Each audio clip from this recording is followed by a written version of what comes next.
Last lecture में हमने प्रकाश का परावर्तन पूरा समझा था। यदि आपने वो वीडियो नहीं देखा है तो आप प्लेलिस्ट में जाकर के देख लीजिएगा। दर्पण दर्पण क्या होता है? यदि किसी चिकने पारदर्शी माध्यम होना चाहिए, यानी शीशा। शीशा और दर्पण में अंतर होता है। शीशा पारदर्शी होता है और दर्पण पारदर्शी नहीं होता है।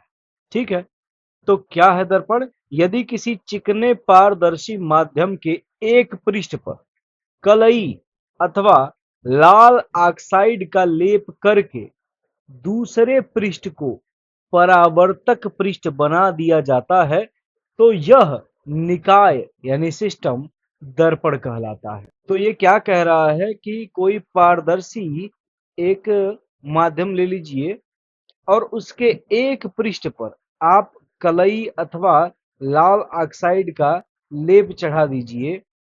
ठीक है, इस प्रकार से इसकी दूसरी सतह यानी कि इसके इधर वाली सतह ये कैसी बन जाएगी?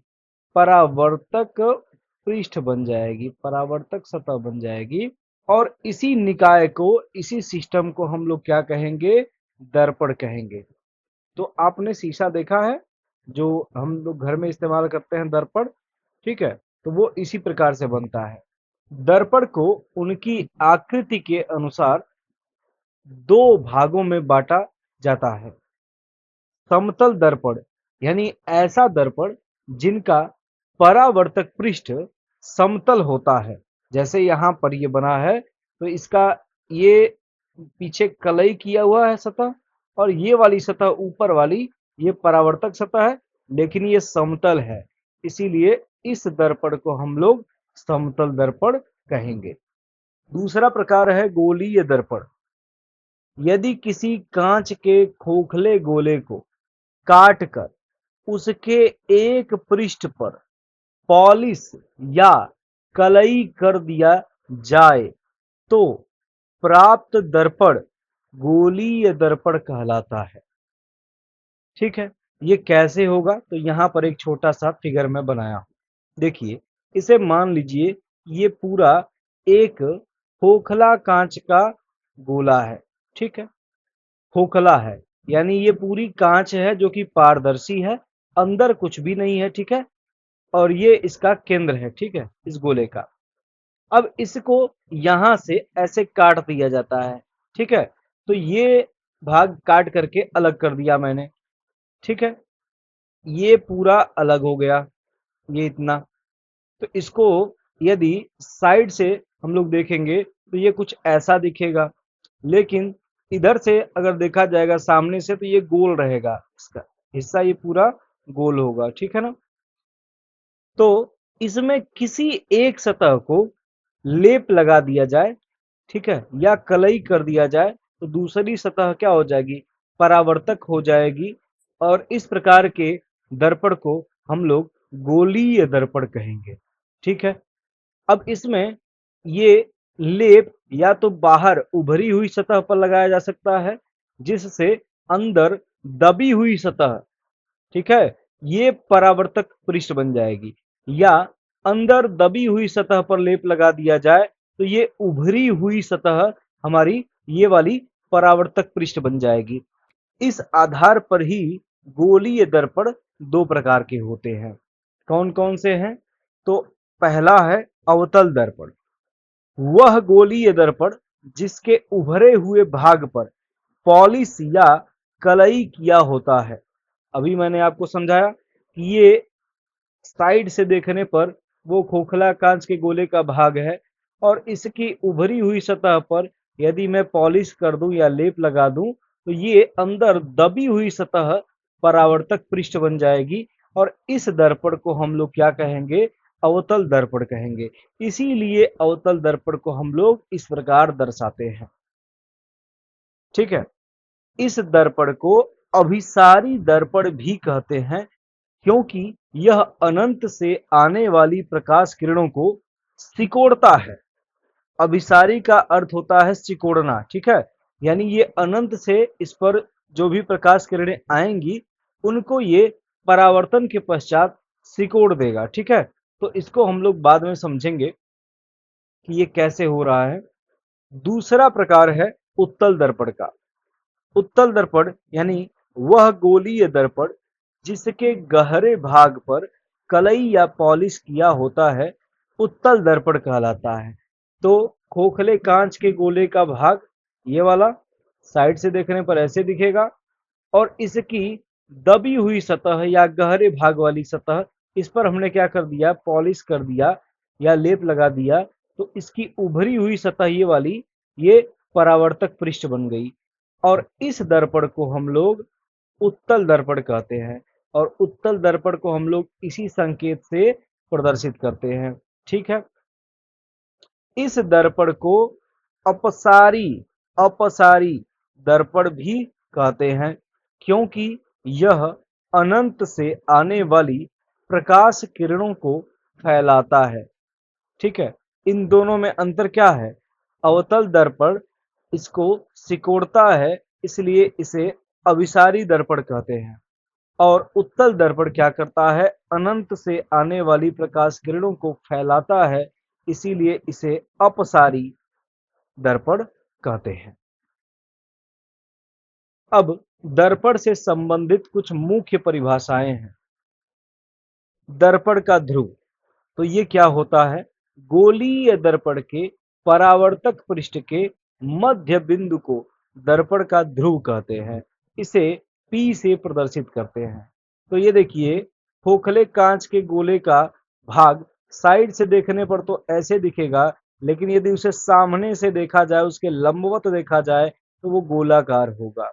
और इसी गोलाकार भाग का परावर्तक पृष्ठ साइड का वो एक केंद्र बिंदु होगा, उसी केंद्र बिंदु को ही हम क्या कह रहे हैं, उस दर्पण का ध्रुव कह रहे हैं। ठीक है।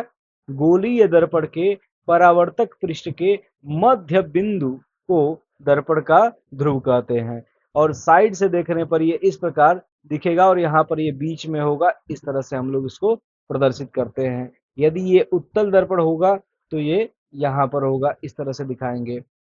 अगली परिभाषा है वक्रता केंद्र C। वक्रता केंद्र C क्या है? गोलीय दर्पण जिस खोखले गोले का भाग होता है, उस गोले के केंद्र को दर्पण का वक्रता केंद्र कहते हैं। अभी मैंने आपको समझाया कि गोलीय दर्पण बनता कैसे है। ठीक है। यदि आप उसे समझ गए हैं, तो ये जान लीजिए कि वो जिस खोखले गोले का हिस्सा होता है ना, उसी के केंद्र को ही इस गोलीय दर्पण का वक्रता केंद्र कहते हैं, और इसे कैपिटल C से प्रदर्शित करते हैं। अगली परिभाषा है वक्रता त्रिज्या। तो ये क्या है? गोलीय दर्पण जिस खोखले गोले का भाग होता है, उस गोले के त्रिज्या को गोले की वक्रता त्रिज्या कहते हैं। इसी त्रिज्या के बारे में बात कर रहा है ये वाली। ठीक है। इसे कैपिटल R से व्यक्त करते हैं। अगली परिभाषा है मुख्य अक्ष। तो मुख्य अक्ष क्या है?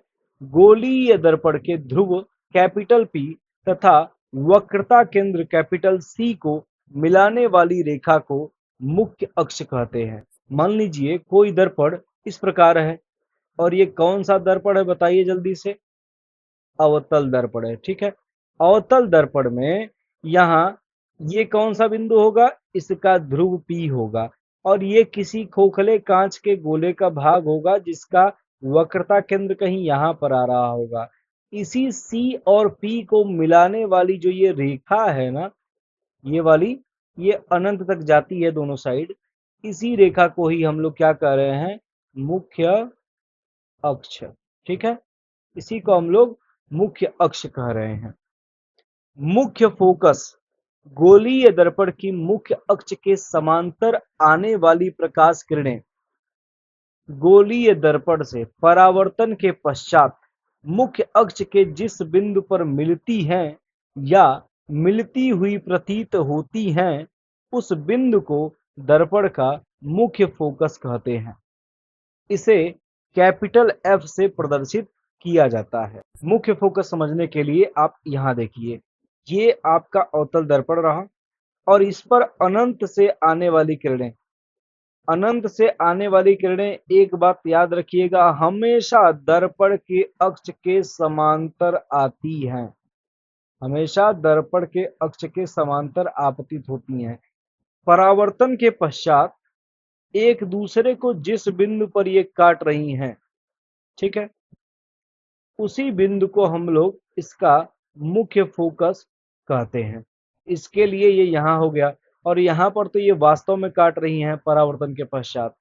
उत्तल दर्पण के लिए क्या होगा कि ये किरणें एक दूसरे को काटेंगी नहीं, बल्कि काटती हुई प्रतीत होंगी, ठीक है। काटती हुई प्रतीत होंगी, ठीक है, पीछे कहीं यहाँ पर मिलती हुई प्रतीत होंगी, और यहाँ पर इसका मुख्य फोकस होगा। तो उत्तल दर्पण का मुख्य फोकस उसके पीछे इधर आ रहा है, और अवतल दर्पण का जो मुख्य फोकस है उसके आगे ये किरणें आ रही हैं, उधर आ रहा है, ठीक है। ये इसका मुख्य फोकस हो गया। अब इसके बाद क्या है, अगली परिभाषा है फोकस दूरी। गोलीय दर्पण के ध्रुव कैपिटल P तथा मुख्य फोकस कैपिटल F के बीच की दूरी को फोकस दूरी कहते हैं। इसे स्मॉल f से प्रदर्शित करते हैं या दर्शाते हैं। तो यहाँ पर देख लीजिए, इस वाले में यहाँ देखिए, ये अनंत से किरण आई और परावर्तन के पश्चात यहाँ पर काट रही है। यही बिंदु क्या है, मुख्य फोकस है, और मुख्य फोकस तथा दर्पण के ध्रुव P के बीच की दूरी को ही क्या कह रहा है, फोकस दूरी कह रहा है, और इसे स्मॉल f से प्रदर्शित करने के लिए कह रहा है, ठीक। इसके बाद अगली परिभाषा है सीमांत किरणें तथा उपाक्षीय किरणें। दर्पण के मध्य भाग पर आपतित किरणें सीमांत किरणें कहलाती हैं, तथा दर्पण के किनारे भागों पर आपतित किरणें उपाक्षीय किरणें कहलाती हैं। तो ये बहुत सीधी सी परिभाषा है कि भाई दर्पण के बीच वाले भाग में इधर कहीं आएगी तो वो सीमांत रहेगी, और किनारे पर जाएगी तो वो उपाक्षीय किरण होगी। अब दूरियां मापने की चिन्ह परिपाटी, ये एक बहुत ही महत्वपूर्ण टॉपिक है जिसे हम लोग नेक्स्ट क्लास में करेंगे, क्योंकि ये एक ऐसा टॉपिक है जो आपको पूरे ऑप्टिक्स में परेशान भी करेगा, ठीक है, क्योंकि क्वेश्चन लगाते समय इस चिन्ह परिपाटी को लगाना पड़ेगा और आप बार बार कंफ्यूज होंगे। इसलिए इसको मैं अगले लेक्चर में कराऊंगा, तो अगला लेक्चर भी जरूर देखें।